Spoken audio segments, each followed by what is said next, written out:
ধরুন আপনি কোথাও দাঁড়িয়ে কফি খাচ্ছেন, আপনাকে কেউ সজোরে একটা ধাক্কা দিল বা পুশ করলো, কি হবে? আপনার হাত থেকে বা কাপ থেকে কফিটা কিছুটা স্পিল করলো বা করবে। হতে পারে একটা দুর্ঘটনাও ঘটতে পারে বা অনেকটুকু কফি হয়তো পড়ে যেতে পারে।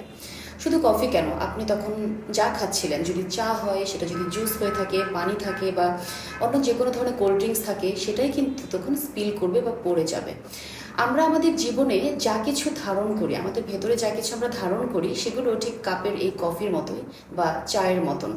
আমরা যদি জমিয়ে রেখে দিই পূর্বের অভিজ্ঞতার থেকে পাওয়া কোনো রাগ, ক্ষোভ, অভিমান, কোনো গিল্ট ফিলিং বা অপরাধ বোধ, যে কোনো নেগেটিভ কোনো ইমোশন যদি আমরা প্রপার বা প্রোডাক্টিভ ওয়েতে ডিল না করে সাপ্রেসড করে রেখে দিই, জীবনে যখন ধাক্কা আসবে, যেটা খুবই অবভিয়াস আমাদের জীবনে আসে এরকম স্ট্রেসফুল মোমেন্ট, তখন আমরা সেই পার্টিকুলার স্ট্রেসফুল মোমেন্টে প্রোডাক্টিভ ওয়েতে ডিল করতে পারবো না। তখন পূর্বের জমে থাকা যে অনুভূতিগুলো আছে বা এই আনফিনিশড বিজনেসগুলো আছে, এগুলো এসে আপনাকে অনেক এলোমেলো বা বিপর্যস্ত করে দেবে। তাই আপনার ভেতরে আপনি কি ধারণ করছেন, এ ব্যাপারে সচেতন হওয়া জরুরি।